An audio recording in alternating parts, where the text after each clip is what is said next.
Este tema se ha debatido mucho durante los últimos 20 o 30 años y ahora que hemos podido determinar la primera versión del genoma del neandertal, hemos podido abordar la pregunta directamente analizando a las personas de hoy en día y preguntándonos si tenían pedacitos de sus cromosomas, de su ADN, procedentes de los neandertales. Y la respuesta es que sí.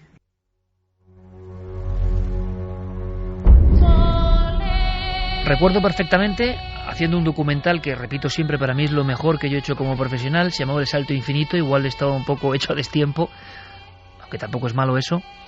Entrevistábamos a personas que creían que nosotros mismos nos hibridamos con los neandertales.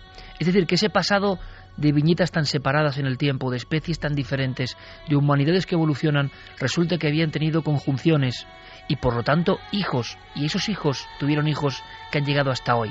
Que nosotros, que siempre nos peleamos por banderas, por razas, resulta que tenemos en lo más profundo de cada una de nuestras células el germen de aquellos individuos. A veces pensar en esto, por ejemplo en Navidad, yo creo que no es malo, para que sepamos que en el fondo todos venimos de la misma semilla de la vida, semilla divina, dicen algunos, o semilla, quién sabe si del cosmos. Vamos a intentar ampliar el abanico del misterio, porque lo tiene, y yo no quiero cansaros con datos en este primer fragmento del programa, ni con detalles especialmente farragosos. Imaginaos, resulta que en nuestro genoma aparecen esos códigos de los antiguos neandertales. Por tanto, nos juntamos con ellos. Tuvimos descendencia. ¿Qué propiedades nos pasaron? ¿Por qué ellos desaparecieron? Sigue siendo una incógnita, pero es que hay mucho más. Resulta que anteayer mismo las páginas científicas de las principales revistas del mundo hablaban de otro hallazgo sorprendente, increíble. Resulta que nosotros mismos, los seres humanos, sobre todo los europeos, procedemos de esa mezcla entre Homo sapiens, lo que somos, neandertales, esa especie de primo extraño, lo digo entre comillas, por supuesto, y con voz popular, algo más tosco, lo imaginamos, que no sabemos si hacía arte, pero sí sabíamos que, por ejemplo, enterraba a sus muertos.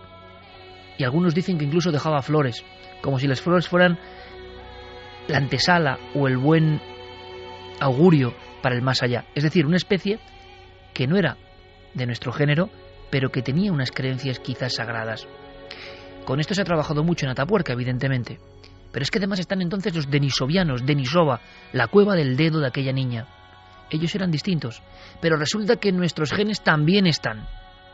Y esto ha sido otro pelotazo del que no se habla mucho.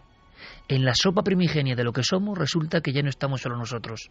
Están los neandertales y están los denisovianos, de los cuales no se ha recuperado apenas nada. Y lo que se ha recuperado se ha destruido para obtener ese código genético. Más sorpresas. Anteayer, el gran trabajo en la revista científica principal del mundo. Resulta que las nuevas comparaciones dicen que hay una cuarta especie. Pero una cuarta especie de la que no sabemos nada.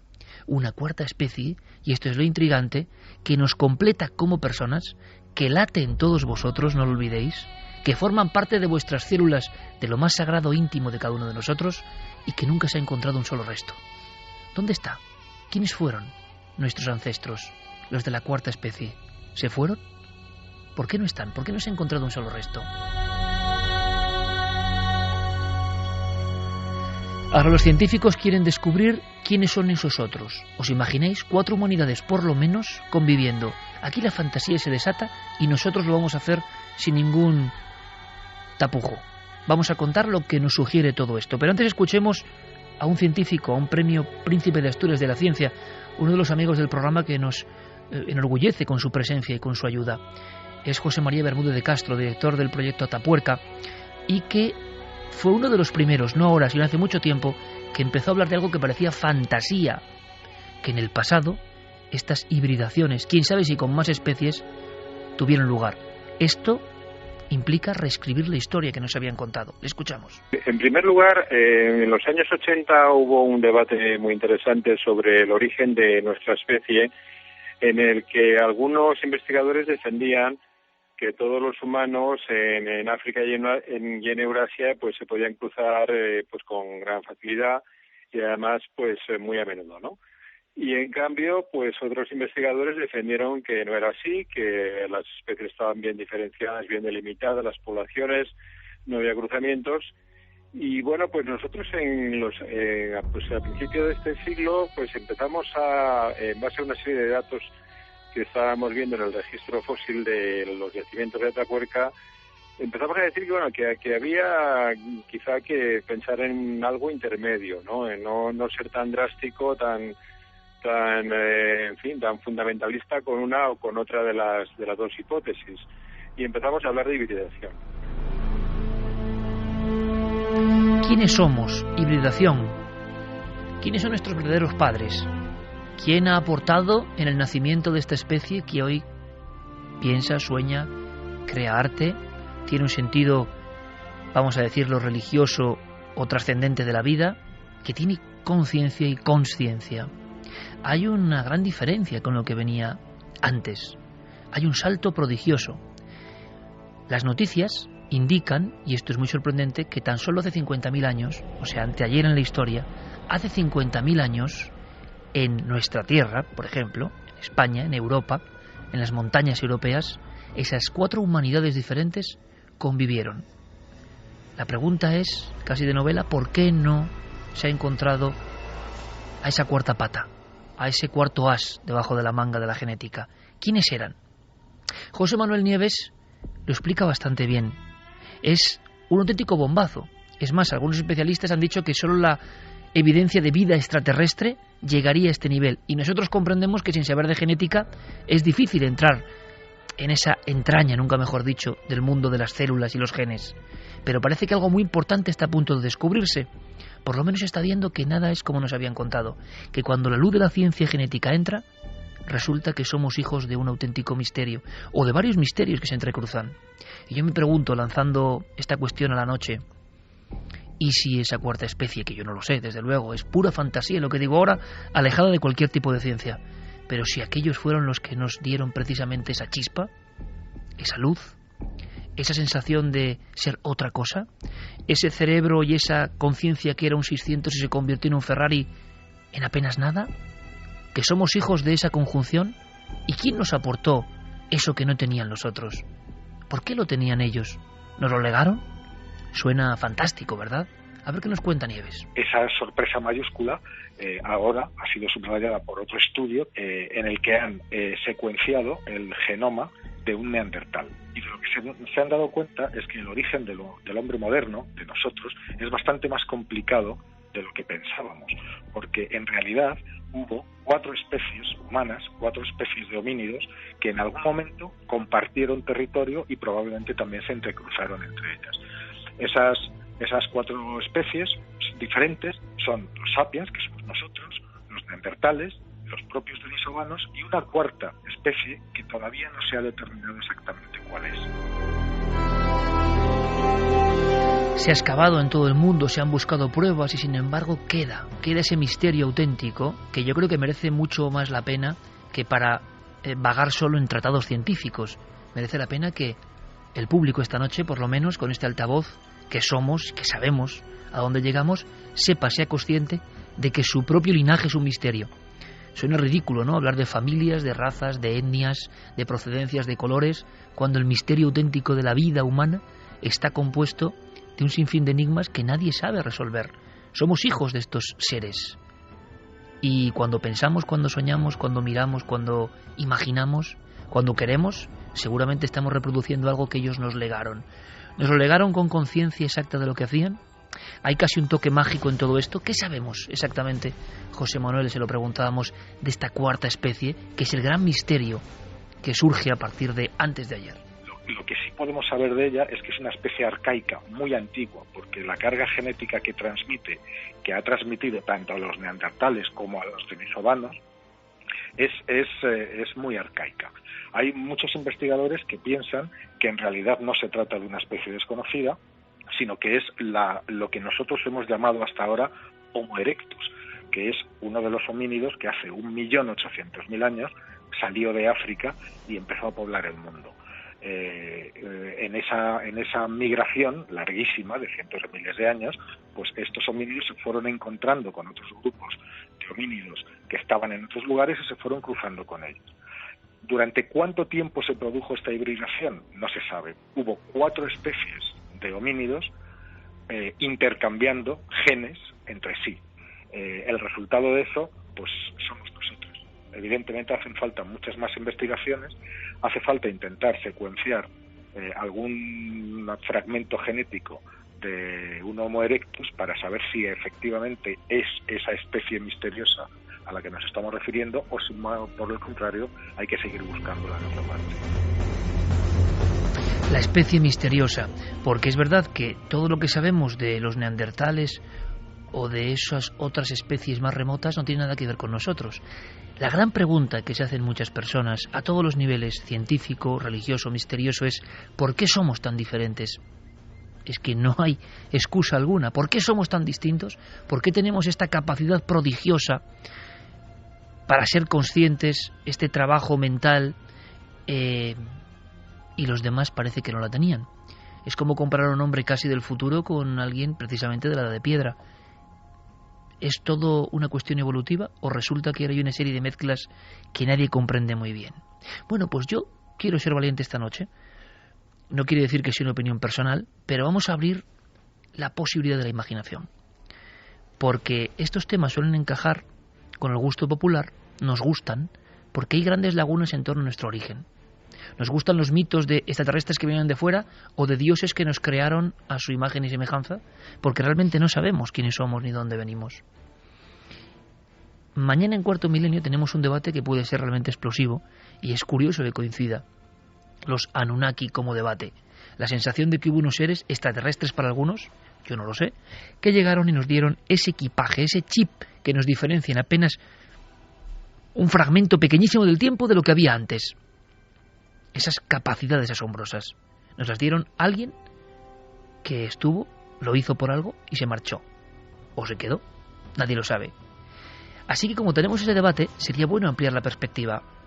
¿Cómo ven, no los científicos, como habéis escuchado, a Svante Pabo, a Bermudo de Castro o a José Manuel Nieves? ¿Cómo lo ven los que siguen los temas convencidos de que la hibridación sí ocurrió, pero no ocurrió solo entre razas humanas, sino que en ese cóctel del que somos hijos, y que ahora uno es consciente de ello, de ese proceso no tan recto, sino absolutamente caótico y extraño, alguien puso su varita mágica, alguien puso su condimento, alguien nos creó? Bien, ¿cómo lo verán ellos? Hemos preguntado a Enrique de Vicente, que durante mucho tiempo ha investigado por qué en todas las culturas madre de la Tierra existe esa historia de que llegan unos seres diferentes, plonk, y nos meten en una especie de pendrive y somos lo que somos. Pero lo que esto nos indica una vez más es que no sabemos casi nada sobre nuestro pasado y sobre nuestro origen. Todo lo que podemos hacer con lo poco que tenemos es dar palos de ciego, es imaginar cómo podría ser un rompecabezas de 1000 piezas del que solo hemos encontrado 30 piececitas correspondientes a una de las esquinas y 5 más del resto. Curiosamente, muchas historias hablan de un descenso primigenio muchísimo antes de que hubiese atisbos humanos de seres venidos del cosmos en lo que llamaban la isla blanca del mar del Gobi, que está situada al este de Denisova, del lugar donde se han hallado estos primeros restos. Dando palos de ciego intentamos componer el puzzle. Esta especie asombrosa y prodigiosa, la especie que manejaba piedras, que pintaba las cuevas de una forma prodigiosa, esta misma especie ha acabado construyendo instrumentos para leer su propio código más interno, para leer su mensaje más profundo, el mensaje que quizá alguien nos dejó. Bien, yendo todavía un poco más allá, hay quien ve en ese salto prodigioso que se produce, ojo, en Europa. No se produce en África, se produce en Europa cuando un grupo de estas personas, quizá hace 50.000, 40.000 años, empieza a decorar las cavernas mostrando unas capacidades mentales artísticas fuera de toda duda. Ha nacido un hombre nuevo. ¿Por qué? Hay muchos seguidores de los Anunnaki, es curioso, y no es cuestión de mezclar temas, simplemente cómo interpretan ellos esta noticia. David Parcerisa, que mañana estará en ese debate de Anunnaki como absoluto y ferviente seguidor en España, representando a muchos que creen que fuimos visitados por dioses cósmicos, por seres distintos que nos crearon. ¿Él cómo lee esto? Esto entre líneas, esta gran movida, entre comillas, que sale a la luz de la genética. Pues lo ve así. De alguna forma, esta noticia que se está diciendo de que hay una tercera y una cuarta especie implicada en este hibridaje del ser humano, pues la verdad es un dato bastante interesante, da que pensar, pero yo siempre apunto a que hay que también estar muy alerta de los intereses que pueda haber detrás de la propagación de esta noticia. Cuando se da una noticia de esta índole, que debería de ser como para conmocionar a la opinión pública, a veces uno puede pensar que quizás están preparándonos para algo, para algún evento que pueda producirse a escala global. Yo no sé hasta qué punto, pero veo un interés. Ahora, el tema es que hace ya muchísimo tiempo que ya se sabe todo esto, que se ha conseguido realmente determinar que tenemos el germen de la conciencia humana no puede haber sido fruto de una evolución tan súbita, y creo que la prueba más evidente es de qué manera emerge la cultura sumeria, de una forma como si hubiese caído ese conocimiento del cielo, y de golpe y porrazo aparece una civilización de las más interesantes, más ricas en el mundo, en el sentido de que de repente desarrollan un sistema sexagesimal, matemática, agricultura, ingeniería. Según la arqueología oficial es la primera gran civilización, pero yo creo que probablemente estas entidades, estos seres, estos visitantes estuvieron también en muchísimas otras regiones del mundo, civilizando otras posibles culturas anteriores. Dos formas de ver esta misma historia. La puramente científica, asombrosa también, consternada por lo que se está descubriendo, y la más para algunos fantasiosa, bueno, no lo sé, quizá la fantasía tenga la verdad. Los que creen que la hibridación ocurrió, pero no precisamente con otros seres humanos, sino con seres instructores que vinieron de fuera. ¿Y qué pensáis vosotros? Esa es la gran cuestión, la más importante. Carmen, buenas noches. Buenas noches, Iker. Porque explicar esto no era sencillo, ¿eh? Y hemos visto cómo en los medios es normal, es que hay tantos conceptos, ADN, genética, especies diferentes, pero lo que creo, y ojalá lo hayamos conseguido, que se puede llevar nuestro público, nuestros espectadores, oyentes esta noche, es que se está cayendo como un castillo de naipes todo aquello que era ultra evidencia, y que nuestro pasado, sea cual sea el resultado, es un enorme misterio. Pasaron cosas durante cientos de miles de años que nunca vamos quizás a ver. Pues sí, escuchábamos varias teorías y justo los mensajes ya nos hablaban de seres extraterrestres, de Anunnakis, también salía esa palabra, del eslabón perdido. Hay un verdadero interés por saber en realidad quiénes somos. Si todo esto es tan sencillo como nos lo han contado, esa evolución que ahora parece que se va al traste con los nuevos descubrimientos, o hay otra cosa que no conocemos y que pues ahora se puede empezar a ver que no todo estaba tan explicado como creíamos. Vamos a dar, Iker, como siempre hacemos, las vías de contacto, las abrimos desde ya para que la gente opine, para que nos envíen sus preguntas. En las redes sociales, en Twitter, en Facebook y en Google Plus, nos tienen que buscar en Nave del Misterio, y nuestro correo electrónico milenio3 con número @cadenaser.com. Con Jeremy Martínez, con estas músicas tremendas del Sexto Día de fondo, que en el fondo es genética también.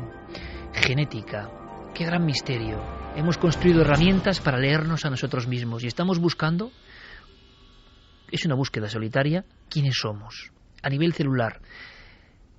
Con Fermín Agustín, por supuesto, todo el equipo ya dispuesto, y Santiago Camacho a mi lado, estoy seguro que tomando sus propias notas mentales, porque este tema, yo quiero decirlo, da para abrir la fantasía, considerándolo fantasía, porque para los científicos esto tampoco invalida la evolución, me imagino, simplemente indica que hay muchas cosas que no conocíamos, pero la corriente de la evolución, imagino que es la mayoritaria. Para los que estamos ya locos de atar y no nos importa abandonarnos en brazos de la fantasía como otra perspectiva del conocimiento, esto puede arrojar otras cuestiones. No sé si para Santi también. Pues ante todo, pues estoy emocionado probablemente porque estamos ante una de las semanas más apasionantes en la historia de la ciencia que se ha vivido en los últimos tiempos. No solo por esto, ha habido varias otras noticias que curiosamente también todas ellas han tenido muy pequeño eco en los medios de comunicación y que, pues bueno, estaban más ocupados en nuestras pequeñas cosas, nuestros pequeños conflictos, nuestras pequeñas miserias. pero que demuestre, como siempre, la grandeza de la ciencia. La grandeza de la ciencia que nos hace avanzar un pasito en el conocimiento, y en ese paso nos hace darnos cuenta de cuantísimo más ignoramos, que ignoramos muchísimo más de lo que creíamos antes. Y desde luego esta primera noticia es impresionante. Desde luego es una auténtica historia de detectives de la antigüedad, de detectives de la antropología, averiguar quién era ese cuarto desconocido. Un cuarto desconocido que probablemente tenía que, si estuvo hibridándose con las otras 3 especies, tenía que ser una especie muy extendida. ¿Por qué de todas las demás hay rastros, aunque sean mínimos, aunque sea un dedo, aunque sea una falange, aunque sea un fragmento de hueso, y de esta cuarta no? Como decías antes, ¿qué pasó con ellos? ¿Se fueron a algún sitio? ¿Se los llevaron? Javier Pérez Campos, compañero, buenas noches. Hola Iker, buenas noches. Lo que decimos, aquí podemos darnos ese lujo, contar con premios Príncipe de Asturias o con vanguardia pura de la ciencia, que nos cuenten su perspectiva. Gente como Bermúdez de Castro, que es que además está emocionado porque dentro de su ámbito, y por supuesto con la ciencia, y sin ir nunca al ámbito de la fantasía, pues hombre, es un reto, ¿no? Resulta que ellos ya hablaban hace muchos años de esa hibridación, y eso causaba risa en no pocos otros científicos, ¿no?, en su tiempo. Y ahora llega este cóctel asombroso. Pero nosotros, como digo, podemos ir hasta más allá.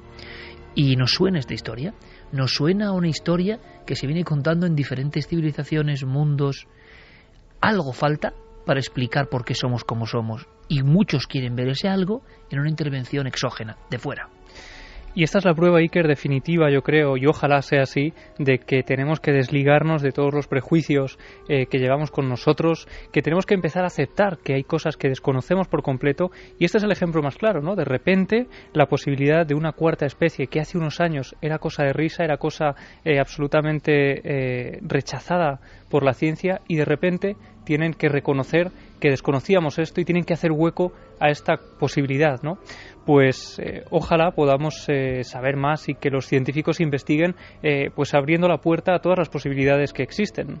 Es curioso porque he coincidido con el tema de los Anunnaki que planteamos mañana y que para muchos también era, y me incluyo, me parecen en algunos aspectos cosas exageradas, pero luego uno ve algunos elementos y en el fondo hay una necesidad del ser humano, con mayor o menor imaginación, de rellenar unos huecos, unos importantísimos huecos. Si uno, como es mi caso, es un apasionado total del arte rupestre, lo es porque en él descubre esta incógnita. No solo por una cuestión artística, una cuestión estética, sino porque simplemente al sentir todo eso se da cuenta de que el hombre que en nuestra tierra, la tierra cántabra, por ejemplo, pintó de esa forma, y era un hombre distinto. ¿Por qué ese salto? ¿Cuándo? ¿En qué momento? ¿Por qué los otros no hacían eso ni nunca lo hicieron?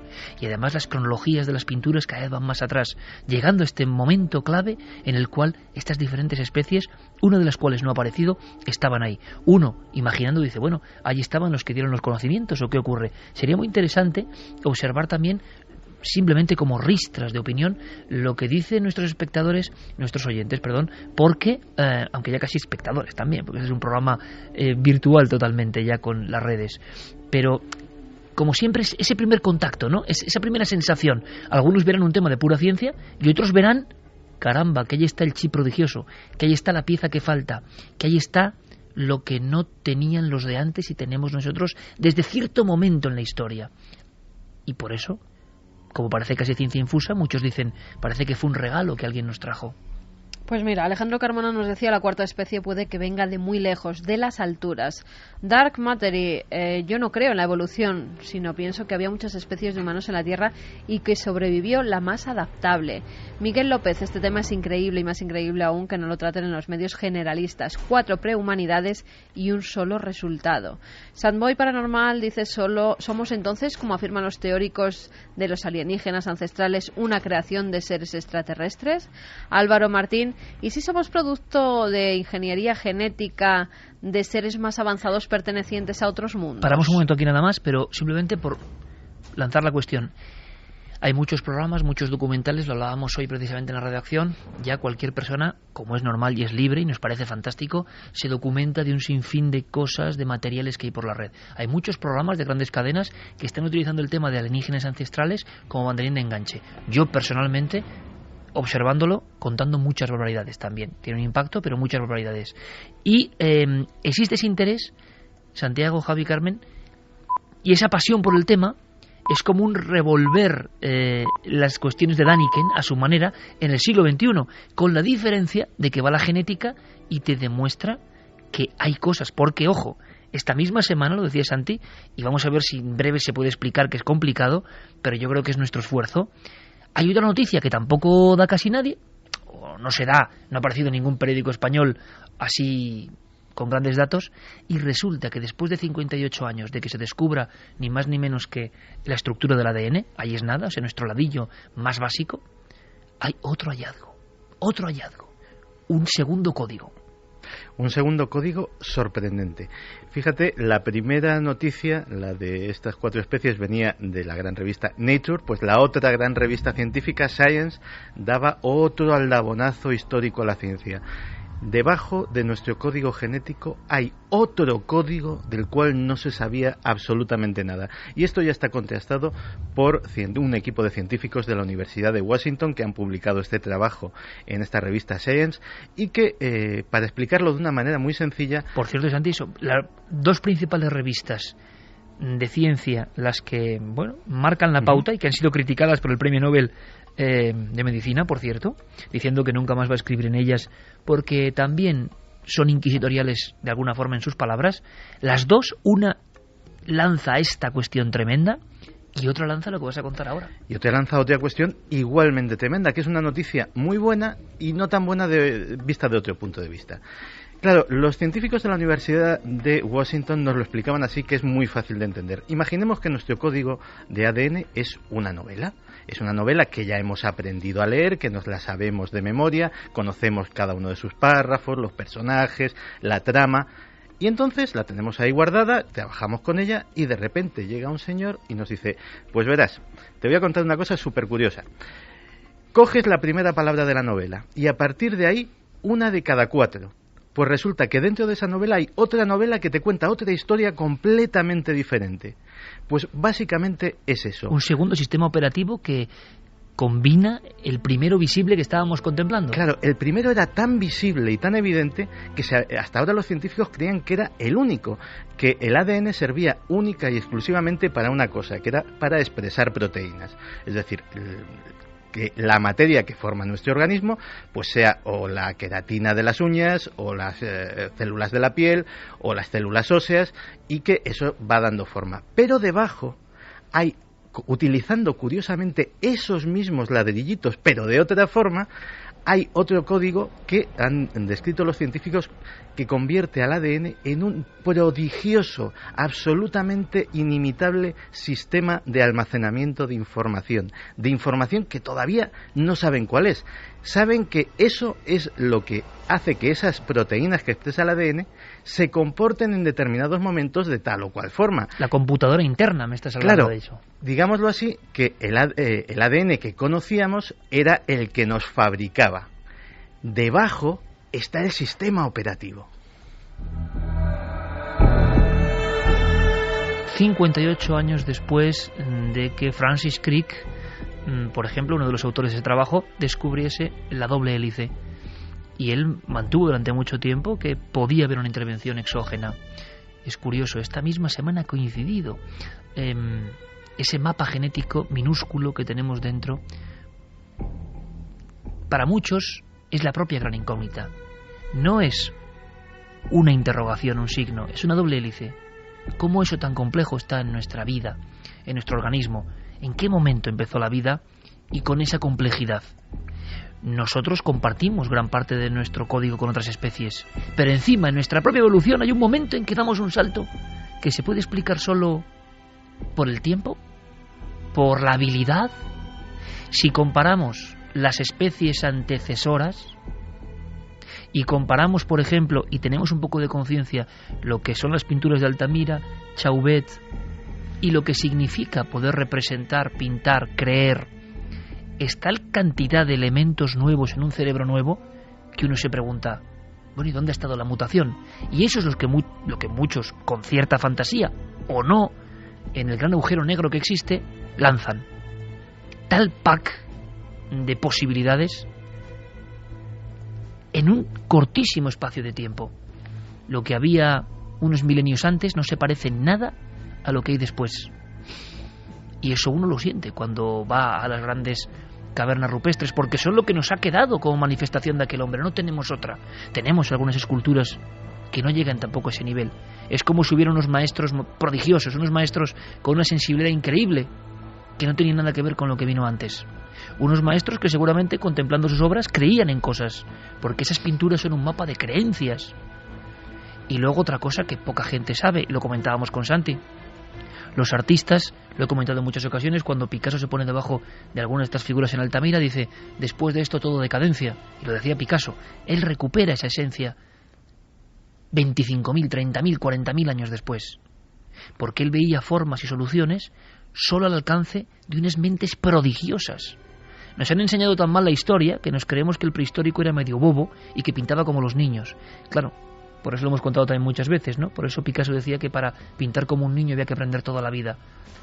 No, son maestros inimitables. Bueno, ¿y de dónde? ¿De hacer dos piedras pegándose?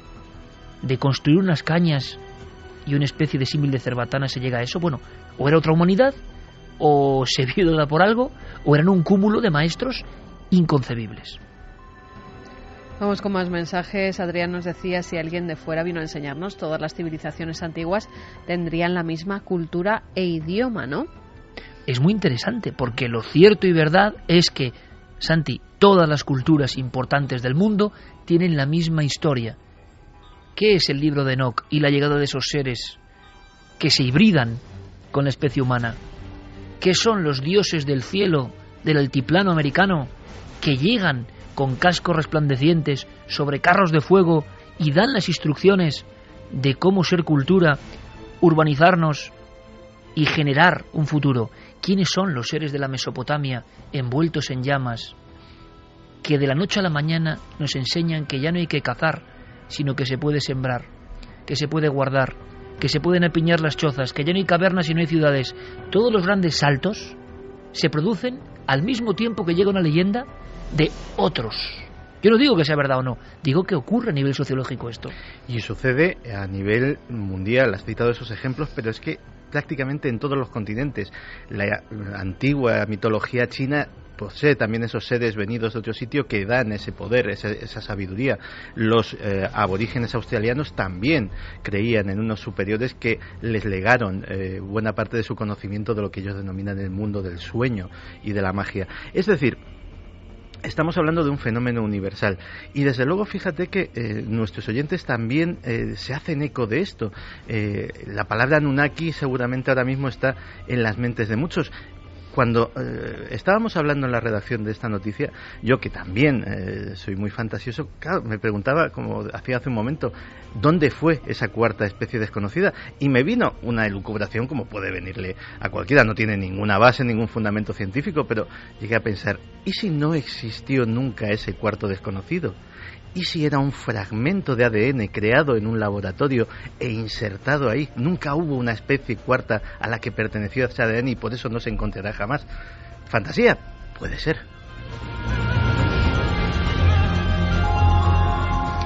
O una contestación, por ejemplo, Flechillas, JS Flechillas, te dice tal vez no se hayan encontrado restos porque era una especie con una cultura propia diferente y en vez de enterrar, incineraban. Sí, pero se han encontrado muchos lugares de incineración en toda la historia. O sea, en nuestro propio país, algunos de los grandes restos de la historia son urnas cinerarias de los íberos, por ejemplo, con los restos. Esos restos no se marchan, no se evaporan. A no Esos ser restos que se tiren al agua. Pero casi todas las culturas se sedimentan bien. Siempre hay teorías diversas. ¿Tú te acuerdas de el hombre del cuello de pico de Göbekli Tepe, no? Uh-huh. Bueno, pues ese es uno de los primeros tótems de donde nace la agricultura. Ahí hay un salto.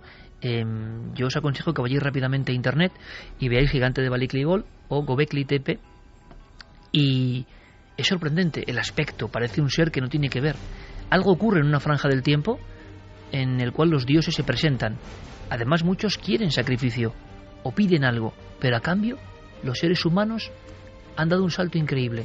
Imaginaos de vivir a la pura caza del día, las mujeres recolectando y los hombres cazando, con toda la incertidumbre que tiene esa vida, durante milenios practicada, de pronto en diferentes lugares del planeta, de momento el primero, este yacimiento en la Anatolia turca, Göbekli Tepe, resulta que primero hay una especie de construcciones astronómicas. ¿Por qué? Mirando a determinadas estrellas. ¿Por qué? Y segundo, la gente de allí resulta que sabe cultivar. Claro, hoy nos parece muy sencillo, pero ¿a quién se le ocurrió cultivar? ¿Saber que eso iba a ocurrir? ¿Recoger el grano? ¿Conseguir almacenaje? Por lo tanto, la familia ya tenía diferentes perspectivas, se empezaron a apiñar las casas y a convertirse en las primeras ciudades. Ahí surge quizá una de las primeras ciudades de la Tierra, Urfa. Hay un salto tremendo. ¿Tendrá explicación? Pero curiosamente ha habido grandes revoluciones muy concretas en diferentes épocas, como unos saltos extraordinarios. Hay quien ve, por cierto, en Internet hoy en día uno de esos saltos extraordinarios que será visto con otra perspectiva dentro de milenios. Pero ha habido diferentes momentos donde la humanidad pega un gran zambombazo. Para algunos han sido personas muy concretas, con mensajes muy concretos o con intervenciones muy concretas. Fascinante enigma, ¿no creéis? Terminamos con los mensajes. Cancela Freire dice: seres instructores, ¿y por qué nos han abandonado? Somos un experimento fallido, quizás. Diego Cozar Lobo: yo creo en los extraterrestres, pero quien nos creó fue Dios, es mi creencia personal. Raúl H. dice: von Däniken fue el primero en proponer esto en Regreso a las Estrellas. Cuando lo leí con 13 años, flipé. Raúl Núñez decía: ¿y si esa cuarta especie es aquel eslabón perdido del que muchos hablan procedente de vida extraterrestre? Está demostrado que algunas cosas, como el aparato rotor del flagelo de los espermatozoides humanos, tienen un mecanismo que es imposible que haya sido producto de la evolución darwiniana, pues tiene décadas de elementos de los cuales, si falta uno solo, no funcionaría. Esa es la razón por la que no encontramos restos de la cuarta especie. A mí me ha gustado mucho, y me quedo con eso, la teoría de Santiago. Pura fantasía, repito, que quede claro, de momento. Pero es que la fantasía del hoy puede ser ciencia del mañana. Claro, pero es la misma pregunta que yo le hacía a Santi en la redacción. ¿Y quién creó en esa cápsula de la que tú hablas esa vida, ¿no? Ese gen. Pues mira. ¿Y por qué? ¿Y por qué nos hizo este experimento? Bueno o malo, no se sabe. Como digo yo muchas veces, si uno quiere creer en extraterrestres, el mejor libro para leerse es la Biblia. Y el de cualquier cultura prácticamente fundacional, donde los dioses cobran forma casi antropomórfica y se presentan ante nosotros. Quedará mucho por resolver en esta historia tremenda de nuestros ancestros. Los maestros instructores aparecen en todas las culturas. ¿Por qué? Porque quizás sea, a nivel científico y racional, una forma de fantasear sobre lo que no se conoce, y uno se imagina unos dioses para rellenar unos huecos que no entiende muy bien. Pero ¿y si hay algo de verdad?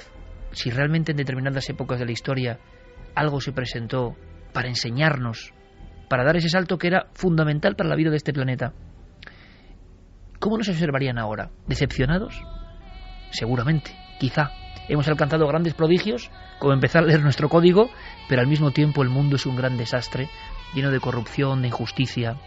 ¿Y esos seres eran justos o injustos? Las historias nos cuentan que las tradiciones, por ejemplo, de los Dogon, esos hombres medio peces híbridos, que eran casi vampíricos, y están en todas las culturas.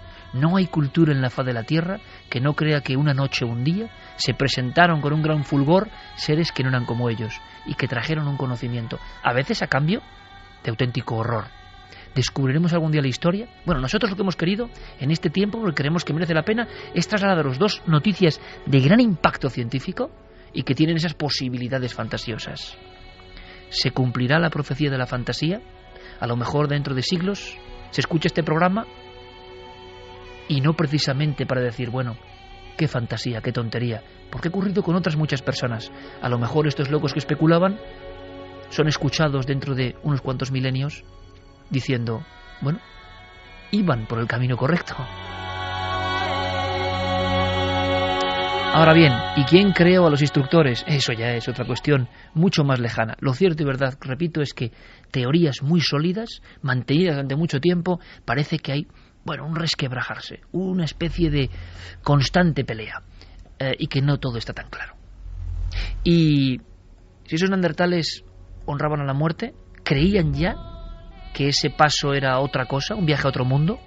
¿Por qué había flores? ¿Por qué había una reverencia? Bueno, pues quizá porque pensaban que había la posibilidad de que ese compañero muerto regresase. Las historias de fantasmas, las historias de aparecidos, las historias del miedo que nos provocan son otras paralelas a las de los instructores. Están en todo el mundo. Nacen desde el inicio del tiempo. No solo que alguien vino de fuera, sino que alguien volvió del más allá, quizá para darnos una información. Las noticias continúan, prosiguen, y ahora mismo nos marchamos a Venezuela, porque ahí surge otra noticia de actualidad, sorprendente como pocas. Noticia que tenéis que vivir con nosotros.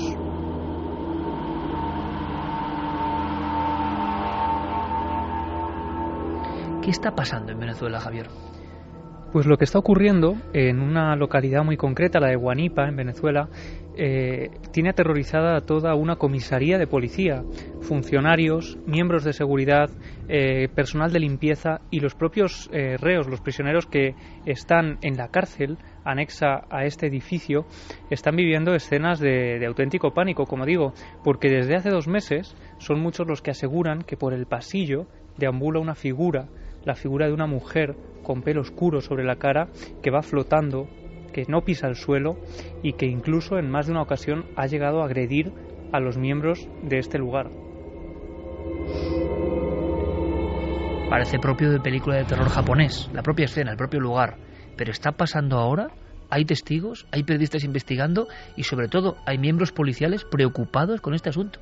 Sí, todo ocurre y todo sale a la luz gracias a que el comisario Carlos Ratia se pone en contacto con una periodista, con Sara Vargas, y le cuenta que está ocurriendo algo muy extraño. Lo que da la voz de alarma es una fotografía, la fotografía tomada en la celda 3 por uno de los presos a los que durante unos minutos al día se le deja acceso a su teléfono móvil, y él capta la fotografía de lo que parece una mujer con el pelo largo, negro, en mitad de uno de esos pasillos.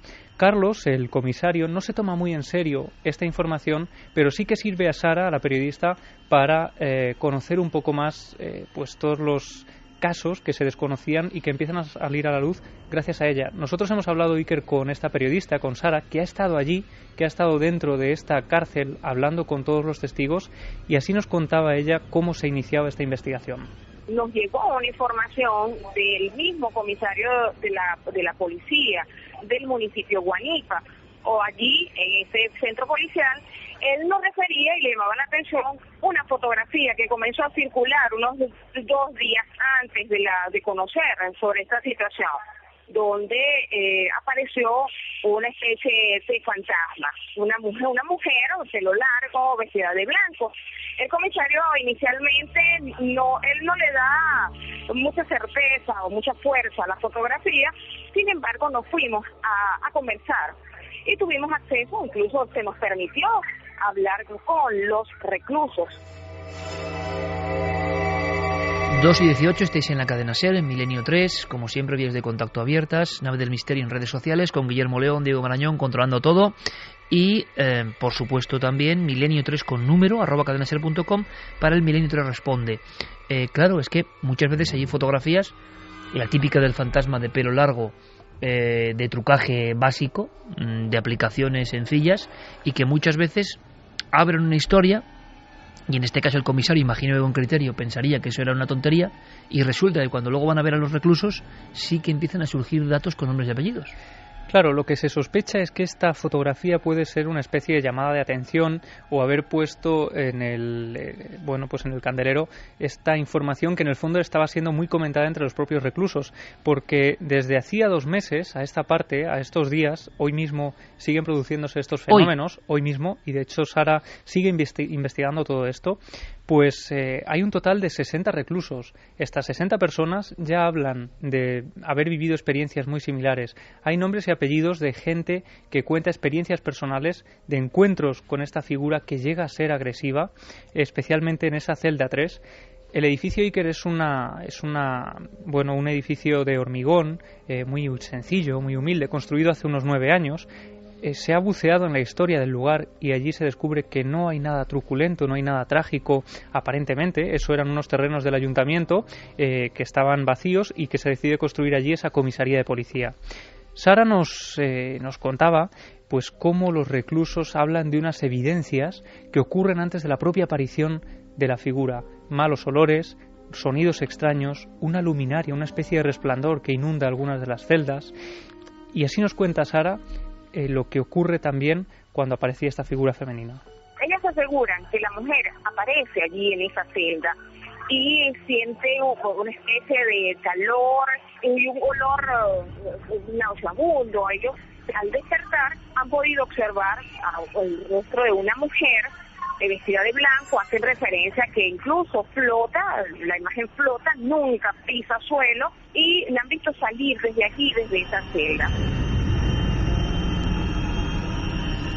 Uno de esos testigos de los que hablábamos es Isandra Maroya, una mujer que está embarazada, que lleva 6 meses en esa cárcel por un presunto robo, y ella dice que no puede dormir por las noches, que tiene que dormir con un ojo abierto porque ha llegado a ver esa figura que incluso llega a meterse en la cama, casi a tumbarse a su lado, y ella vive esas escenas con auténtico pánico. No es la única, muchos otros reclusos dicen que la ven a los pies de la cama, sobre ellos flotando, e incluso también en el interior de las mantas, como si de repente surgiera de la nada.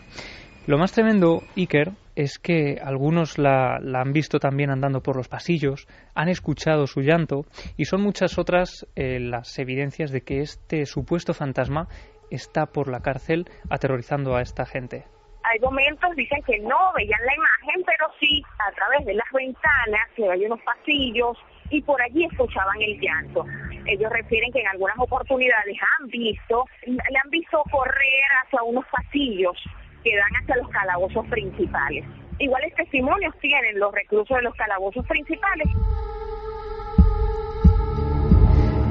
Dicen que es especialmente agresiva con las mujeres, que incluso hay algunas trabajadoras a las que ha llegado a agredir, que vigilando en mitad de la noche estos pasillos... Pero vamos a ver, esto puede ser alguien físico, porque agredir, ¿no? Claro, suena pero como alguien que puede estar infiltrado o generando una histeria colectiva. Claro, en una cárcel tampoco lo entiendo muy bien. Según pero nos desde luego es contaba... un caso como nunca yo había escuchado, sea delirio o sea realidad o no sé qué hay detrás de esto. Lo que es la fenomenología, yo en mi vida había escuchado nada parecido.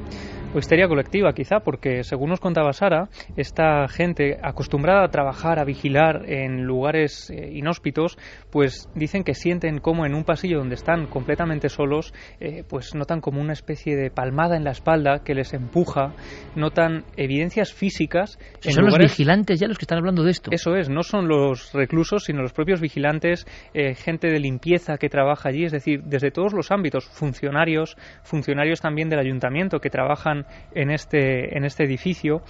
Si quieres, vamos a escuchar a Sara hablándonos de las experiencias y del miedo de estas personas que trabajan en esta cárcel. Fuimos más allá y conversamos con los funcionarios policiales.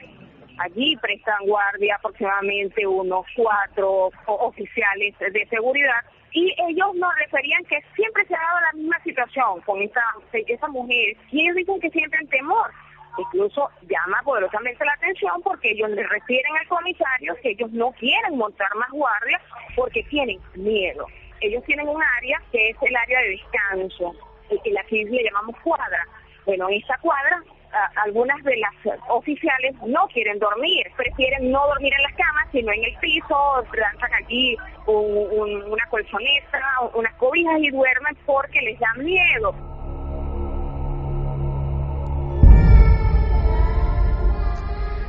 Y algunos funcionarios, Iker, han llegado a negarse a hacer guardias en soledad, siempre piden que sean acompañados, las luces del lugar no se apagan nunca, a petición también de los propios reclusos que comparten celdas y que en ocasiones, y esto es un detalle interesante, son testigos en varias personas a la vez de estas visiones. Y también, Iker, el miedo ha sido tan patente que ya han solicitado la ayuda de un sacerdote, un cura que bendiga la cárcel, que exorcice ese lugar porque no encuentran una respuesta razonable. Y de hecho, esa visita tan especial de un sacerdote a la cárcel de Guanipa se producirá en escasos días. Estuvimos conversando con el comisario en el momento que le hicimos la entrevista, incluso él es el director de la policía y él nos dio acceso libre y nos refería, bueno, que estaba haciendo el contacto con el sacerdote, con el párroco de allí del municipio, que se trasladara hasta las instalaciones de la policía para que allí pueda bendecir, ¿no?, incluso los mismos internos le han dicho que sí, los mismos funcionarios no oficiales le han pedido al comisario que se haga ese tipo de esa presencia que vaya al acudo del padre, haga de su bendición, porque dicen que no pueden seguir trabajando porque sienten mucho temor. Histeria colectiva que está ocurriendo, pero la escena de un sacerdote yendo a una cárcel a exorcizar. Creíamos haberlo escuchado todo, aunque es cierto que en otras cárceles, algunas muy célebres, se ha dado una supuesta manifestación de fenómenos paranormales. Pero yo creo que esto me recordaba más algunos casos de parálisis en diferentes personas. Habitualmente, además, los casos han sido en Sudamérica, después de practicar una ouija o algún tipo de elemento. Vaya usted a saber si en esa cárcel se ha hecho algún tipo de rito, algún tipo de sesión espírita, si se ha contagiado un poco el miedo, con elementos extraños o no, Pero a mí me recordaba esa histeria muy profunda, muy vivida, de algunos entornos de casos que hemos registrado aquí, incluso colegios, en México, recuerdo, o en otras partes. Y quizá las personas lo estén viendo realmente, o creyendo, ¿no?, que eso se pasea y se genera un miedo tremendo. Ahora, que vaya un exorcista ya es tremendo. Aunque sean pinceladas, ha habido otras cárceles terribles y duras también con estas historias, ¿no? Sí, y algunas de ellas donde se aparecen mujeres, por muy extraño que pueda resultar en cárceles que eran solo de hombres.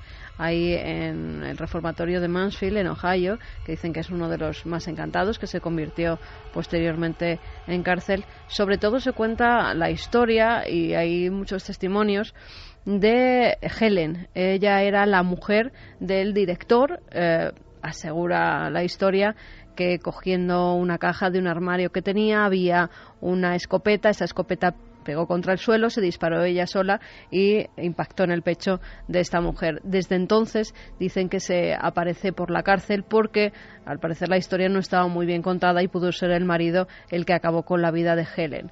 La describen como una mujer que asusta a los visitantes que hoy en día van a este antiguo reformatorio, porque se puede visitar, fue cerrado entre las condiciones que tenían, pero hoy en día se visita. Y no solo eso, sino que muchos han olido el perfume a rosas que llevaba esta mujer. Era un perfume muy característico, decían que parecía como si se hubiera bañado en un baño de rosas, y muchas veces dicen, bueno, el ambientador que hay aquí, que huele a rosas, y hasta los propios funcionarios que están allí o los que enseñan ahora mismo este recinto aseguran que los cambios de temperatura y esos olores extraños y la aparición de esta mujer por distintas estancias, acompañada también de una enfermera que murió allí a manos de los presos, son las dos visiones que más veces ha contemplado, sobre todo los turistas que visitan el recinto.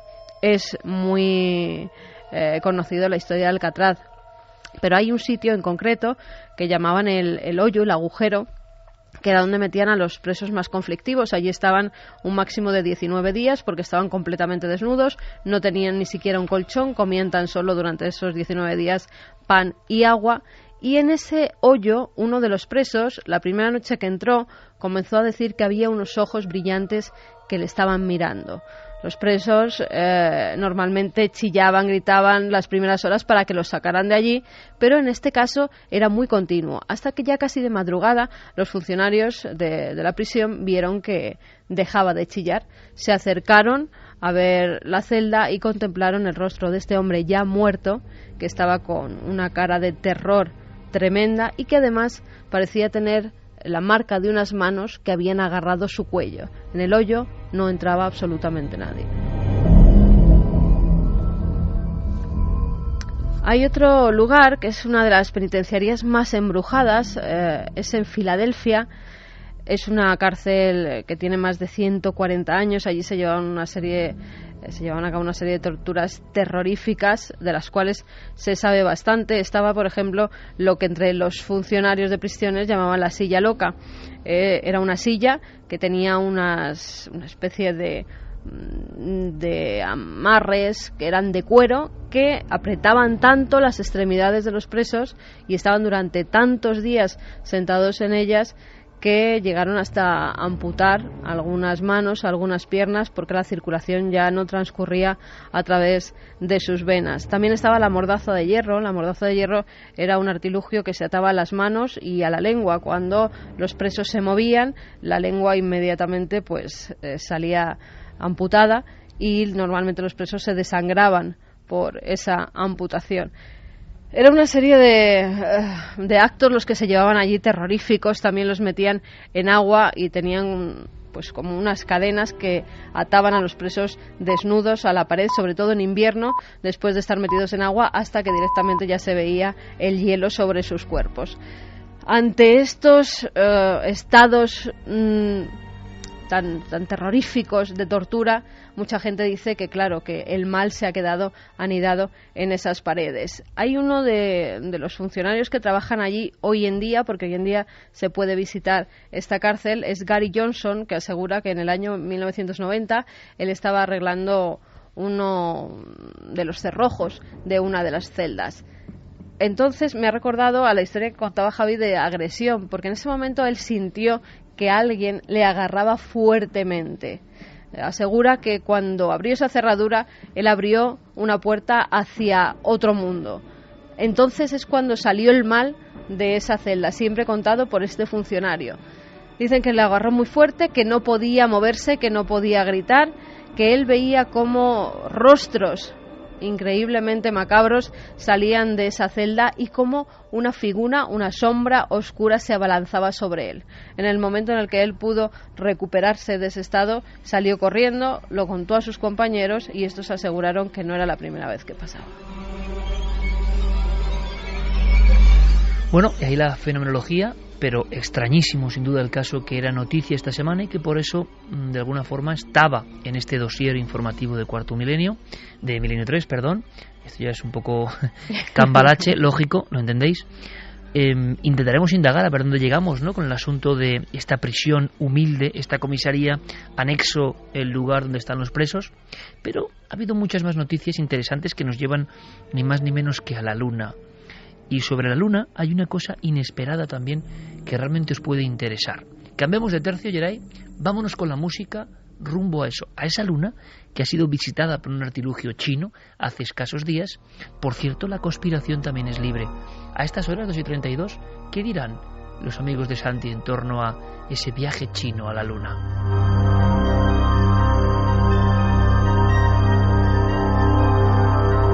Porque aunque sean pinceladas, Santi, los amigos de la información no oficial ya hablan de no sé, cosas raras, ¿no? Bueno, esto ya ha dado hasta una especie de deriva curiosísima. Las primeras reacciones, cómo no, fueron de dudar de el alunizaje chino. Es decir, empezaron a pensar, a decir, bueno, en la aproximación que hemos tenido, las imágenes en directo, entre comillas, no eran más que una sucesión de imágenes estáticas. Esto empieza a oler a tongo. Luego, cuando el Yutu, el robotito que han colocado los chinos en la Luna, empezó a transmitir imágenes, claro, lo primero que les llamó la atención es que la Luna china era roja. No tenía ese color gris, ceniza que tenía la Luna americana. Entonces dijeron, pues aquí, evidentemente, estos chinos pues nos están queriendo vender una cosa que no es. Pero han pasado días y la deriva se ha ido al otro lado. Dicen, no, lo que están demostrando las imágenes chinas es que las imágenes americanas eran mentira.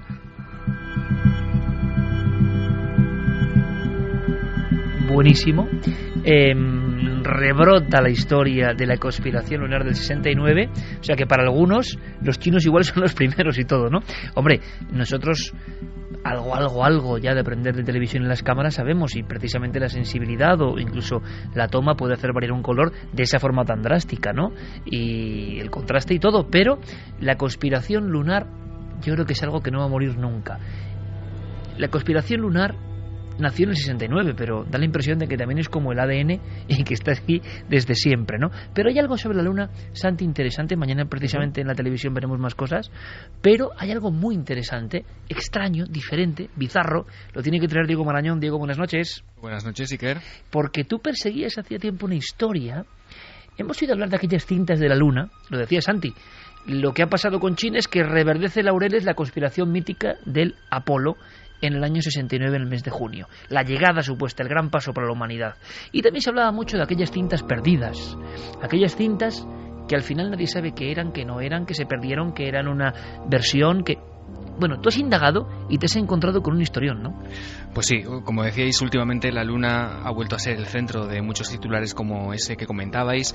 Habría que decir que en realidad nunca ha dejado de serlo, pero bueno, a ese alunizaje del primer robot explorador chino después de 37 años sin que una nave terrestre pisase nuestro satélite, hay que añadir una noticia que ha pasado de puntillas, Iker, pero que sin embargo esconde una historia increíble, una historia que comienza hace casi 50 años. Y es que hace solo unos días, el amanecer de la Tierra, que así es como se llama una de las primeras imágenes que se tomaron de nuestro planeta desde la Luna, una imagen que impactó al mundo en la década de los años 60, ha regresado a nuestro satélite, ha vuelto a casa. Y lo ha hecho en un archivo digitalizado, con una resolución impensable hasta hace muy poco tiempo, y todo forma parte de un trabajo del que nos alertaba entusiasmado nuestro compañero Guillermo León. Se trata de una labor de recuperación de historia realizada por un grupo de entusiastas bastante al margen de los focos informativos, hay que decirlo, que dedican literalmente miles de horas a algo que no les reporta ni fama desmedida, ni un interés espectacular ante los medios, pero cuyos resultados son espectaculares. Es un grupo de gente que opera además, y esto sé que va a sonar casi a película, desde un viejo McDonald's abandonado y cuya historia vamos a conocer esta noche en Milenio 3. Se trata del programa LOIRP. Son las siglas en inglés del proyecto de recuperación de las imágenes del Lunar Orbiter. Luego diré cómo es posible que Guillermo León, solo Guillermo León, la sana, en conexión, tiene, claro, vía directa con este McDonald's abandonado. No hay otra forma. Pero cuéntanos, Diego. Bueno, lo primero que habría que apuntar, supongo, es que fue el Lunar Orbiter. Bueno, cuando hablamos de esto, Iker, nos estamos refiriendo a un programa estadounidense que se llevó a cabo entre los años 1966 y 1967, que estaba compuesto por 5 misiones y cuyo objetivo era de alguna manera mapear la superficie lunar, preparar el terreno para que las naves del programa Apolo, que vinieron después, fuesen a nuestro satélite con una mayor seguridad y con objetivos más claros a la hora de aterrizar. Estos auténticos laboratorios fotográficos lunares, que eran el proyecto Lunar Orbiter, recogieron cantidades ingentes, literalmente ingentes, de material en forma de imágenes que fueron cruciales para el éxito de la carrera espacial estadounidense. Claro, el problema llega cuando la NASA obtiene los datos que necesita y esas cintas ya no tienen un interés inmediato. Te resumo su periplo rápidamente. Esas bobinas gigantes pasan casi 40 años acumulando polvo en viejos almacenes, van rebotando de un lugar a otro, pasan por garajes privados e incluso, y por todo tipo de recintos. Llegamos al año 2007 y es cuando Dennis Wingo, que es un veterano informático que además era presidente de una compañía de ingeniería aeroespacial llamada SkyCorp, se interesa por este material. Ve que puede tener un interés, inusitado, ¿no? Y junto a un amigo suyo que se llama Keith Cowan, es un antiguo empleado de la NASA y presidente de otra empresa, se dieron cuenta de que solicitando a la NASA ese material que aparentemente nadie quería, recuperando viejos grabadores y reproductores de vídeo, consultando a ingenieros espaciales octogenarios, sí, que eran los únicos que sabían cómo hacer funcionar esas viejas máquinas, y recuperando piezas incluso por eBay, podían emprender un trabajo colosal, que era dar una nueva vida a estas imágenes, pasarlas a gran resolución y tratar de conservar en formato digital las imágenes del programa Lunar Orbiter. Pero mucho mejor que yo nos lo va a contar Keith Cowan. Con él hemos hablado en Milenio 3 y así es como nos narraba el planteamiento original de esta aventura. Las cintas con datos son de entre 1966 y 1967. Decidieron almacenar las imágenes en esas cintas por razones que realmente nunca sabremos. Y desde entonces fueron rebotando de un lugar a otro. Si piensas en la película En busca del arca perdida y en esa última escena del almacén gigante, se parece bastante al sitio donde acabamos encontrándolas. Nadie sabía qué hacer con ellas y al mismo tiempo la NASA había perdido las cintas originales del Apolo 11. Entonces dijeron, no borremos nada de los años 60. Así que amontonaron este material en un almacén. Los lectores de cintas estaban en un garaje de una mujer llamada Nancy Evans, que intentó llevar a cabo algo parecido hace unos 20 años. Consiguió los lectores, pero nunca pudo hacerlos funcionar. Así que se trató de acudir a garajes, a viejos almacenes, de encontrar piezas en eBay, localizar a ingenieros octogenarios, de encontrar un edificio abandonado y de hacer encajar todas las piezas de nuevo.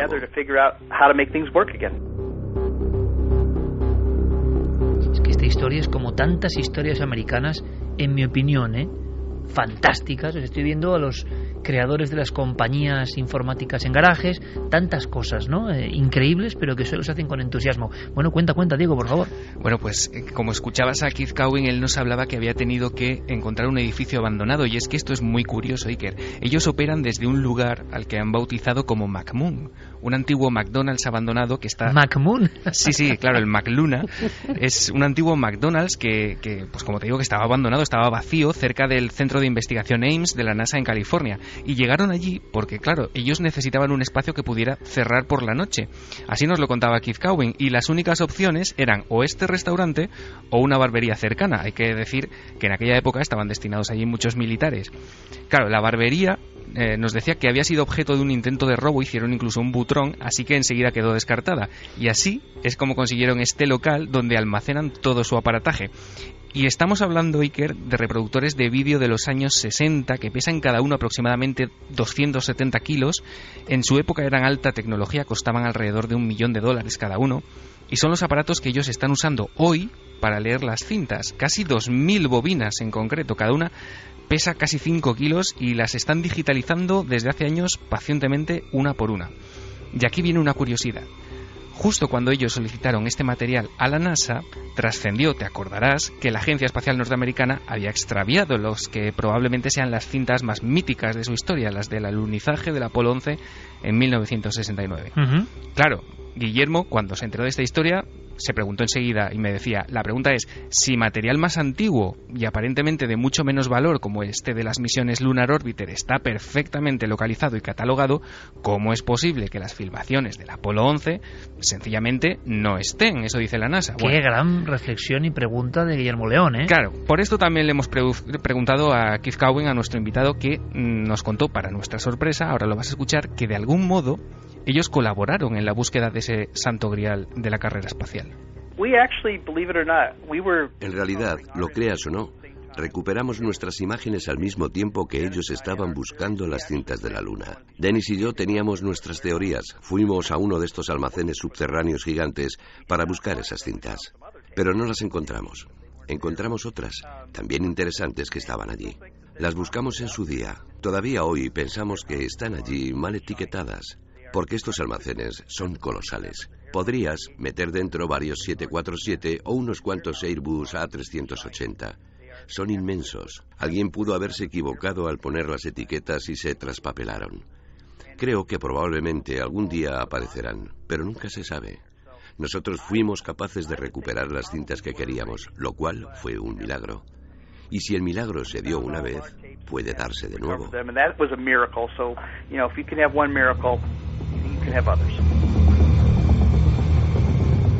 2:42, pero Diego Marañón, compañero, entonces, ¿qué son esos almacenes inmensos donde cabe de todo y donde pueden estar las cintas de la Luna? Porque lo increíble, se lo preguntaba ahora Santiago Camacho mientras escuchábamos esta entrevista de esta historia maravillosa, Diego, es que las cintas de la llegada del hombre a la Luna, las cintas originales se perdieron. Y esto quedó ahí en la bruma y uno piensa, bueno, igual se han recuperado en este tiempo. Son 700 cajas, de las cuales están perdidas 698. Y eso porque unos años más tarde, esto se descubrió en 2006. ¿No habrá sido un robo?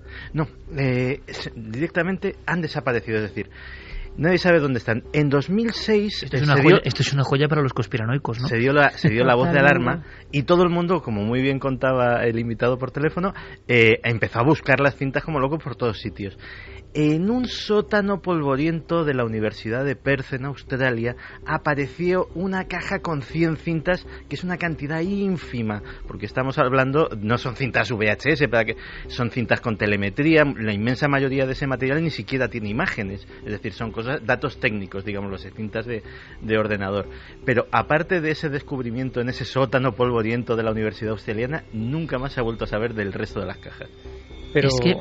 Bueno, sí, a mí lo que me sorprende, no sé, aquí en España, por ejemplo, desaparece el Códice Calistino y hasta que aparece nos bombardean con noticias de la búsqueda, de todo lo que se está haciendo, del despliegue que se lleva a cabo, y yo con esto de la NASA no he visto ninguna noticia de esta búsqueda. No sé si existe o no, pero claro, yo desde luego no. Ha sido muy discreta, ¿no? Oficialmente no está robado. Claro, es decir, es que ellos perdido. dicen, nosotros lo tenemos, Claro. lo que no sabemos es dónde. Keith Cowing incluso dice que es que él está seguro de que está traspapelado, que alguien debió etiquetarlas mal, que también hace falta tener valor para Pero etiquetar tantas etiquetarlas mal. Claro, bueno, él dice que como esos almacenes son tan gigantescos, y ponía ese símil de En busca del arca perdida, esa escena final, pues que probablemente algún día aparecerá. Eso es lo que él Pero dice. si imagináis, Diego y compañeros, y por cierto quiero agradecer a Guillermo la destreza, ¿no?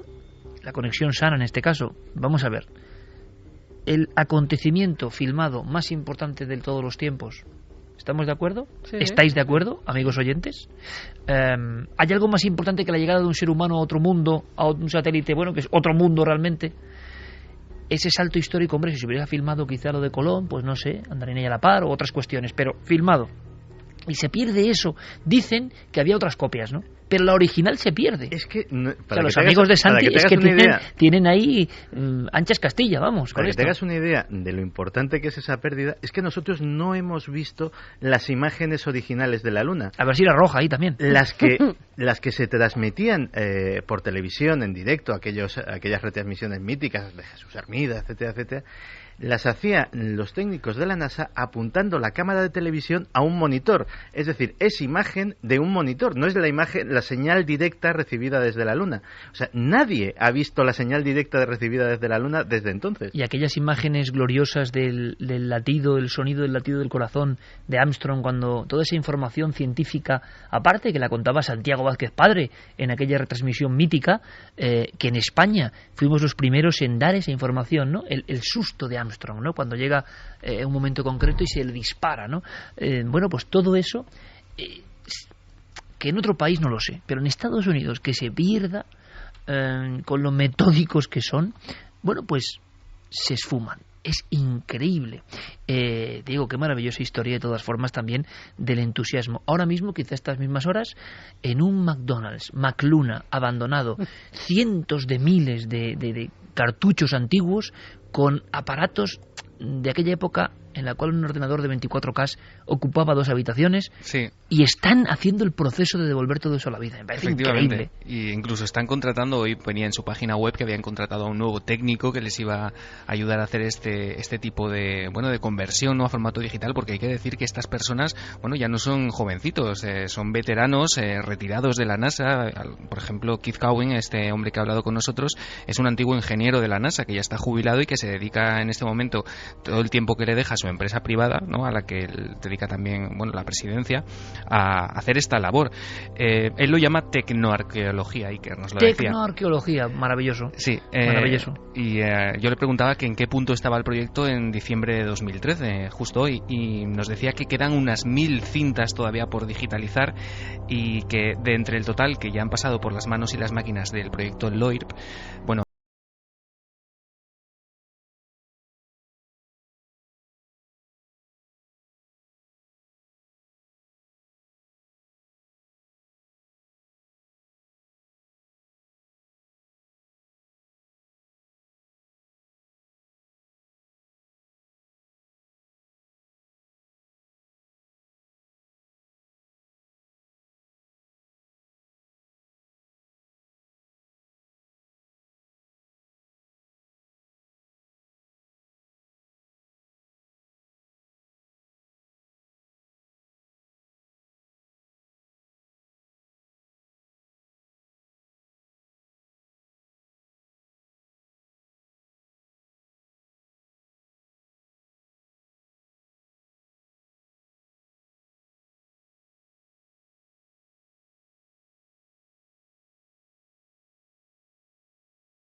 Luego hay otra imagen llamada el cráter Copérnico, que a menudo ha sido calificada como la imagen del siglo.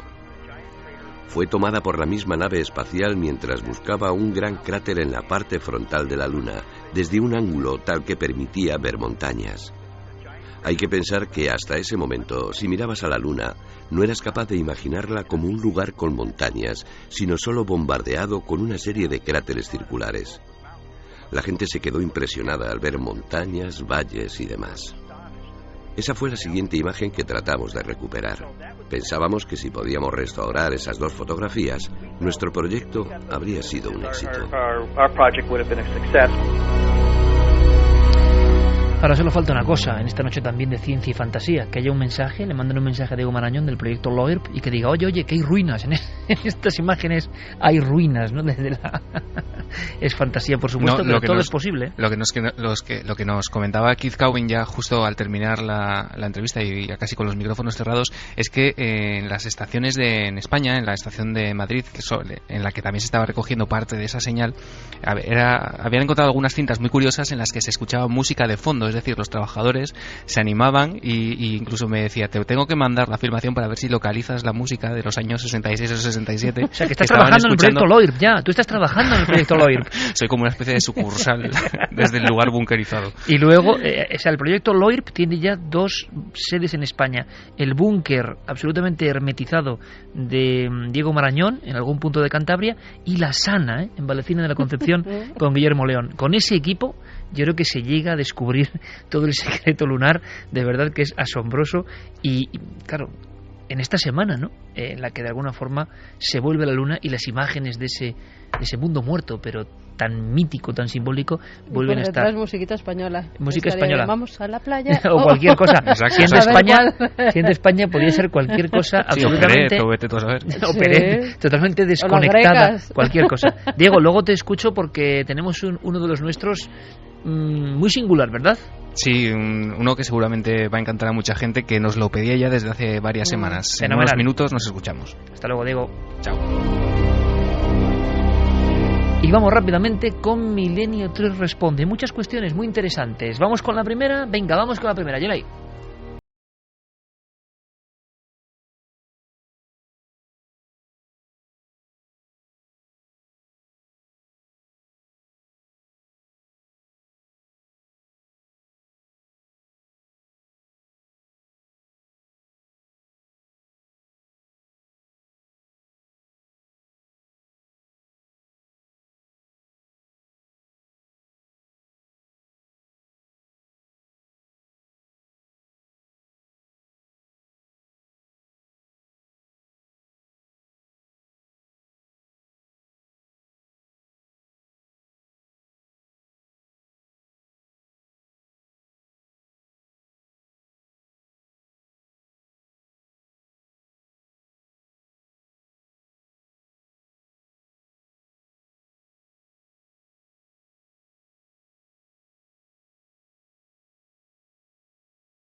A veces se lleva a cabo una cena entre un grupo muy elegido de personas. A mí me parece una leyenda urbana. Las sociedades gastronómicas, para hacernos una idea. Sociedad gastronómica humana. En nuestra opinión, la de Milenio, podemos estar equivocados, ojalá no estemos equivocados, leyenda urbana. Buenas madrugadas, soy Maite Caballero de Córdoba y me gustaría saber si el sonido llamado el ronquido de Taos tiene relación con el hum o es lo mismo, porque parece ser que mientras que el hum se graba con un simple móvil, el ronquido de Taos no queda registrado en micrófonos convencionales. También quisiera saber si hay alguna nueva información sobre las investigaciones que se están llevando para saber el origen de estos sonidos. Muchas gracias. Santi, vamos rápido. Si te parece, le decimos a Yeri que nos ponga ese sonido ronquido de Taos para que lo identifiquemos. Venga, Yeri, va. ¿Qué estamos escuchando? Estamos escuchando lo que se llama el zumbido o el ronquido, el sonido de Taos. Y no se parece, o sea, no tiene nada que ver con el hum. Primero, porque como vemos la naturaleza del sonido es distinto. Los que lo escuchan, y esta es una de las poquísimas grabaciones que hay, los que lo escuchan, que no son todos, es decir, en una misma habitación puede estarlo escuchando la mitad de los presentes y la otra mitad no. Es decir, hay algún tipo de condición que hace que algunos oídos lo escuchen y otros no. Los que lo escuchan, como hemos podido nosotros apreciar, les recuerda muy gráficamente al repiqueteo de un motor diésel contra la ventanilla del vehículo. Si nosotros con un coche al ralentí ponemos la oreja en la ventanilla, podemos escuchar un sonido muy parecido a este. El hum no, el hum tiene esa naturaleza metálica, fantasmal, extraña, que se parecía a esos extraterrestres de la película La Guerra de los Mundos, ¿no? Y Taos, Estados Unidos, por cierto. Taos, Nuevo México, al norte del estado, una ciudad de unos 5 o 10.000 habitantes. Yo estuve hace muchísimo tiempo. Y es una ciudad curiosa porque, aparte de eso, ha ido cantidad de gente a investigar el fenómeno. Este tipo de grabaciones se consiguen con equipos muy sensibles, es decir, no basta el micrófono de un móvil, es decir, son fruto del trabajo de investigadores. Y lo que es un enigma es de dónde procede. Le han achacado desde las placas tectónicas, algún tipo de efecto geológico que no se conocen, hasta condicionamientos que pueden venir hasta de la fauna local, que haya algún tipo de animal o de insecto que no se conoce y que puede hacer ese zumbido. Buenas noches, mira, soy Juan de San Sebastián. Bueno, quería preguntaros por si, a ver qué había ocurrido con el tema aquel de matanzas de ganado a principios de los años 90 en Navarra. Era pues si se sabía que había ocurrido. Venga, muchas gracias y buenas noches. Saber no sabremos nunca. Por allí anduvimos hace ya muchos años, hace unos 15 años, y había habido una zona de la Ribera de Navarra. Era una historia muy interesante que tenía que ver con algún tipo de depredador que atacaba al ganado y que, según algunos estudios curiosos, pero de la propia policía foral, podía ser un lobo con un solo colmillo que atacaba y, bueno, pues de alguna forma vampirizaba o desangraba. Yo pude estar allí y ver algunas de las matanzas, o de los restos de las matanzas. Pero ¿sabéis lo que más me impresionó? Porque en otras ocasiones había como reportero acudido pues pocas horas después de producirse el fenómeno.